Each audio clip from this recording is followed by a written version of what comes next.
राज्याच्या महिला व बालविकास मंत्री पंकजाताई मुंडे, राज्यमंत्री विद्याताई ठाकूर, आमचे सहकारी राज्यमंत्री दादाजी भुसे, यासिन गुप्ताजी, श्रीमती विनुता सिंगल, श्री बहुराज माळी, श्रीमती बिमला, श्रीमती कुसुम वासराव या ठिकाणी उपस्थित सर्व आमच्या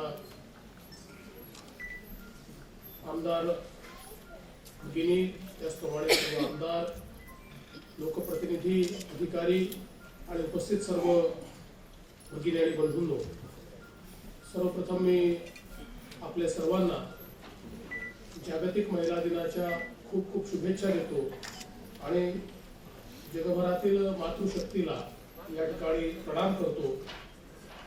आज एक अतिशय चांगला कार्यक्रम आपल्या या विभागानं आयोजित केला आणि या कार्यक्रमाच्या माध्यमातून जागतिक महिला दिवस हा साजरा करत असताना एकीकडे महिला आणि मातृशक्ती यांचा सन्मान झाला पाहिजे, त्याचा हा उत्सव आहे, आणि दुसरीकडे आज जे समाजापुढे आव्हान आहे, विशेषतः महिलांना ज्या वेगवेगळ्या आव्हानांना सामोरं जावं लागतं, त्याकरता राज्य सरकारच्या वतीनं विविध योजना सुरू करून त्या योजनांच्या माध्यमातून त्यांचं जीवन अधिक सुकर झालं पाहिजे याकरताचा एक प्रयत्न देखील आज या कार्यक्रमाच्या माध्यमातून आपण करतो।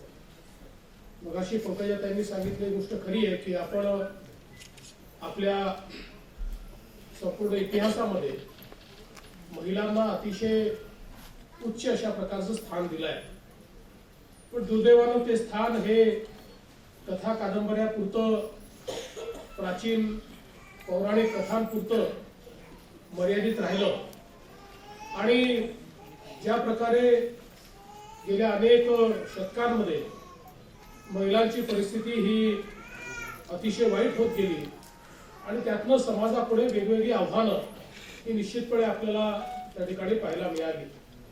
खरं तर समाज सुदृढ व्हायचा असेल, समाज शिक्षित व्हायचा असेल, समाज पुरोगामी व्हायचा असेल तर या सर्व गोष्टी ही एका मातेच्या रूपानं महिलाच करत असते आणि समाजाकडनं खूप अपेक्षा असतात, पण त्या अपेक्षा पूर्ण करण्याचं उपकरण किंवा त्या अपेक्षा पूर्ण करण्याचं साधन जर काही असेल तर ती आमची मातृशक्ती आहे। त्या मातृशक्तीकडे मात्र सर्वाधिक दुर्लक्ष हे आमचं या निमित्तानं होतं आणि म्हणून मला असं वाटतं की जोपर्यंत हा सन्मान आपण महिलांना, मातृशक्तीला, आमच्या सर्व स्त्रिया ज्या समाजात अतिशय उत्तम काम करतायत त्यांना जोपर्यंत आपण देणार नाही तोपर्यंत आपल्याला जी प्रगतीची शिखरं गाठायची आहे ती शिखरं कधीच गाठता येणार नाही।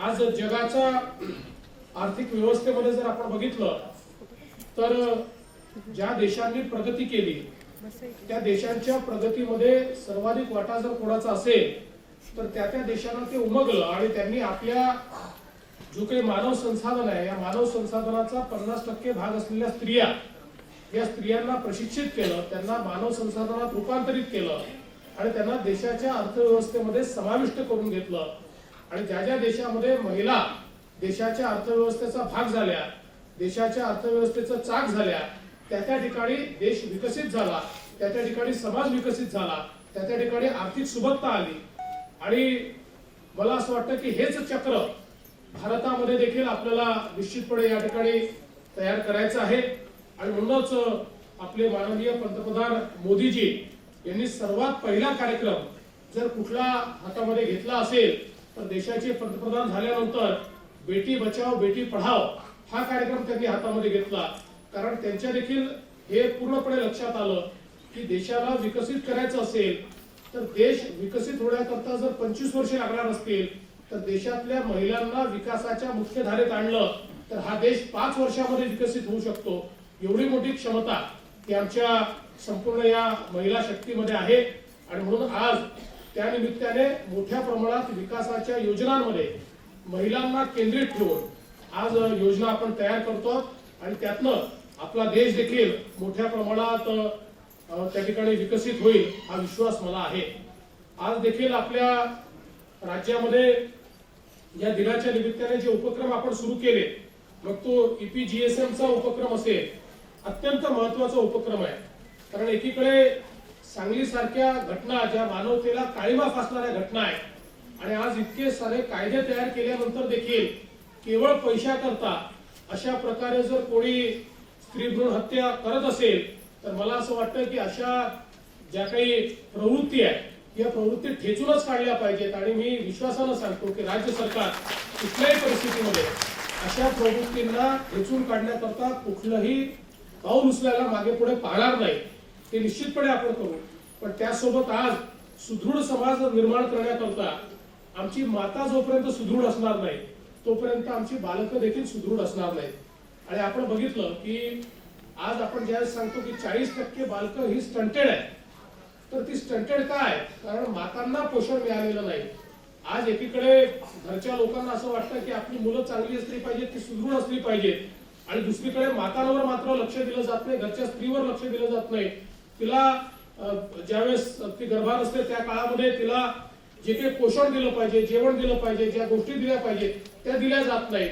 आणि त्या माध्यमातून स्त्री जर आपल्या सगळ्या या गर्भधारणेच्या या कालावधीमध्ये जर त्या ठिकाणी कमजोर असली, तिला जर योग्य प्रकारचं पोषण मिळालं नाही तर मुलामध्ये जी काही पोषणाची कमतरता येते ती कमतरता इतक्या मोठ्या प्रमाणात ती येते की त्यातनं पिढीच्या पिढी शेवटी जर योग्य पोषण मिळालं तर त्यातनं बुद्धीचा विकास देखील योग्य प्रकारे होतो, त्यातनं लर्निंग ॲबिलिटी देखील चांगल्या प्रकारे येते.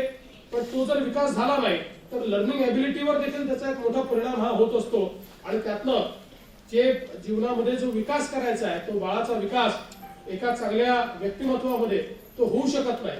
आणि म्हणून मला असं वाटतं की एकीकडे महिलांच्या पोषणाकरता अनेक चांगल्या योजना या ठिकाणी राज्य सरकारने सुरू केलेल्या आहेत आणि त्यासोबत जी आमची मुलं आहेत, बालक आहेत, त्यांचं ऑनलाईन ट्रॅकिंग हे अत्यंत महत्वाचं पाऊल या ठिकाणी आहे. कारण शेवटी प्रश्न काय आहे हा जर आपण दाबून ठेवला तर कधीच त्याच्यावरचं उत्तर मिळत नाही. कदाचित या ऑनलाईन ट्रॅकिंग सिस्टीममुळे आपल्याला खरं कुपोषण किती आहे हे लक्षात येईल. आज जो फिगर आहे ते फिगर पेक्षा एखाद्या वेळेस तो वाढलेला असेल किंवा कमी झालेला असेल, पण तो वाढलेला असला तरी चिंता करायचं कारण नाही. कारण जोपर्यंत आपल्याला आजार काय हे समजत नाही तोपर्यंत त्या आजारावरचा उपाय आपण करू शकत नाही. केवळ आकडेवारी सप्रेस करून ठेवायची, आकडेवारी योग्य प्रकारे समोर येऊ द्यायची नाही आणि त्याच्या आधारावर जर आपण आपले दावे करत राहिलो तर मला असं वाटतं की कदाचित आपल्याला शाबासकी मिळेल पण त्यातनं आपण समाजाचं भलं करू शकणार नाही. आणि म्हणून मी खरोखर खात्याचं अभिनंदन करतो की EPGSM हा जो काही एक कार्यक्रम हातामध्ये घेतला ज्यातनं रिअल टाइम ट्रॅकिंग होणार आहे. रिअल टाइम ट्रॅकिंग मधनं खऱ्या अर्थानं बालकांची स्थिती काय आहे ती आपल्याला कळेल, त्याच्यावर उपाययोजना काय केली पाहिजे ही आपल्याला कळेल आणि आपण करतो ती उपाययोजना चांगली आहे की वाईट आहे याचं देखील आपल्याला योग्य प्रकारे मूल्यमापन करता येईल. मला असं वाटतं अतिशय चांगली योजना या ठिकाणी आहे. आज वेगवेगळ्या योजनांचा आपण या ठिकाणी लाभार्थींना खऱ्या अर्थानं लाभ दिला. मग ती माझी कन्या भाग्यश्री सारखी योजना असेल, पंकजा त्यांनी स्वतः ही योजना तयार केली आणि आज मोठ्या प्रमाणात आमच्या कडे जी काही मुलीचा जन्म आहे तो सेलिब्रेट केला गेला पाहिजे त्या दृष्टीनं ही योजना आहे की ज्यातनं मुलगी ही लायबिलिटी नाही आहे तर ती ऍसेट आहे. आणि आजकाल तर आपण बघतो की जेव्हापासून आपल्या ज्या काही परिवार आहेत हे विभक्त परिवार झाले, छोटे परिवार झाले, त्या परिवारामध्ये आई वडिलांची काळजी घेणं हा जो काही विषय याच्यामध्ये जेवढी काळजी मुली घेतात तेवढी आपल्याला मुलं घेताना दिसत नाही. त्यामुळे मुलींचा जन्म हा खऱ्या अर्थानं उत्सवासारखा त्या ठिकाणी साजरा झाला पाहिजे याकरता तयार केलेली ही योजना असेल किंवा मुलींना स्त्रियांना सक्षम करण्याकरता मोहीमच्या माध्यमातून ज्या वेगवेगळ्या योजना या ठिकाणी चालत आहेत त्या योजना असतील. खरं आहे की आमच्या महिला बचत गटांच्या माध्यमातून एक मोठी क्रांती या ठिकाणी होतीये आणि त्या माध्यमातून खऱ्या अर्थानं आपण जर बघितलं तर महिलांना रोजगार तर मिळतोच आहे पण 2 पैसे महिलेजवळ आले तर ते पैसे कधी वाया जात नाही. आपल्याला माहिती आहे की पुरुषांजवळ पैसे आल्यानंतर अनेक वेळा व्यसनाधीनतेमुळे तो पैसा कुठे जातो हे आपल्याला लक्षात येत नाही. पण महिलांकडे पैसा आला तर तो पैसा त्या परिवारावरच खर्च होतो, त्या परिवाराच्या चांगलं त्या ठिकाणी मुलांना योग्य खायला मिळावं, त्यांना योग्य अभ्यास, त्यांना योग्य शिक्षण मिळावं, त्यांचं आरोग्य योग्य राहावं, याकरता महिला हा सगळा पैसा खर्च करत असतात. आणि म्हणून मला वाटतं की एक अतिशय चांगल्या या योजना या ठिकाणी विभागाने तयार केल्या आहेत. मी निश्चित विभागाचं अभिनंदन करत असताना अशा प्रकारच्या योजनांना राज्य शासन पूर्णपणे पाठिंबा देईल आणि त्यातनं आमच्या महिला या सक्षम झाल्या पाहिजेत. आपण महिला बचत गट मॉलची देखील योजना मांडली आहे. अजून 2-3 जिल्ह्यांनी ती या योजनेचा लाभ घेतलाय.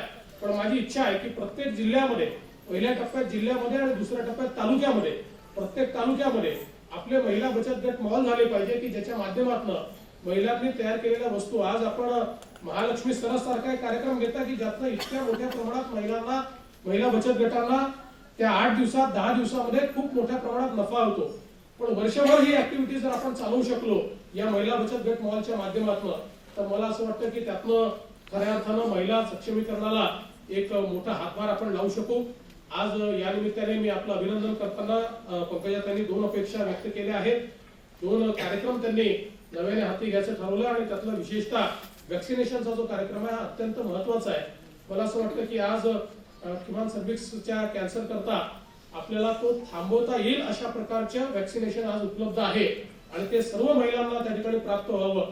हा कार्यक्रम जरूर आपण हातामध्ये घ्या. राज्य सरकार आणि विशेषतः आरोग्य विभाग आपल्याला पूर्ण त्याच्यामध्ये मदत करेल आणि त्याकरता आपण एक योजना निश्चितपणे तयार करून त्या योजनेच्या माध्यमातून महिलांपर्यंत पोहोचण्याचं काम या ठिकाणी करू. आज यापेक्षा अधिक न बोलता ज्या ज्या महिलांनी या देशाकरता, या समाजाकरता अतिशय उत्कृष्ट काम केलेलं आज विविध क्षेत्रांमध्ये, म्हणजे या ठिकाणी यशोगाथा हे पुस्तक आपण प्रकाशित केलं आहे, त्यासोबत दुसरं आपण लोकराज्याचा अंक प्रकाशित केला. त्याच्यामध्ये आज विविध क्षेत्रांमध्ये ज्या स्त्रिया अतिशय पथदर्शी काम करतायत त्यांचा यशोगाथांचा उल्लेख या ठिकाणी आलाय. आणि त्यासोबत जो महिलांच्या संदर्भात लैंगिक शोषण असेल किंवा ट्रॅफिकिंग असेल या संदर्भातले जे काही गाईडलाईन्स आहेत, मला असं वाटतं की ते अत्यंत चांगले आहेत. ते अतिशय काटेकोरपणे पाळल्या गेल्या पाहिजेत. अशा प्रकारचा प्रयत्न राज्य सरकारच्या वतीनं आपण करू. मी पुन्हा एकदा या ठिकाणी उपस्थित असलेल्या मातृशक्तीला, महिलांना, सर्वांना या ठिकाणी प्रणाम करतो आणि जगभरातील महिलांना जागतिक महिला दिनाच्या शुभेच्छा देत एक चांगला कार्यक्रम आयोजित केला त्याबद्दल महिला व बाल विकास विभागाचं अभिनंदन करून माझे 2 शब्द संपवतो. धन्यवाद. जय हिंद, जय महाराष्ट्र.